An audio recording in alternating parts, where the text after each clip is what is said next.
દ્વારકાના સલાયામાં દરિયામાં જાહેરનામાનો ભંગ થયો છે। જાહેરનામાનો ભંગ કરતા 5 હોડી સંચાલકો ઝડપાયા છે। ચોમાસામાં પ્રતિબંધ છતાં માછીમારી કરતા કાર્યવાહી કરવામાં આવી છે।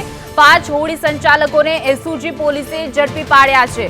સલાયા મરીન પોલીસ મથકમાં ફરિયાદ નોંધવામાં આવી છે। ગુનો દાખલ કરવામાં આવ્યો છે કારણ કે પ્રશાસને સૂચના આપી હતી કારણ કે વાતાવરણ યોગ્ય ન હોવાને કારણે માછીમારી કરવા પર પ્રતિબંધ મૂકવામાં આવ્યો હતો। છતાં માછીમારી કરવા ગયેલા 5 હોડી સંચાલકોને સામે ફરિયાદ નોંધવામાં આવી છે અને કાર્યવાહી કરવામાં આવી છે। સલાયાના દરિયામાં જાહેરનામાનો ભંગ કરતા 5 હોડી સંચાલકોને ઝડપી પાડવામાં આવ્યા છે। સાથે જ ગુનો નોંધવામાં આવ્યો છે।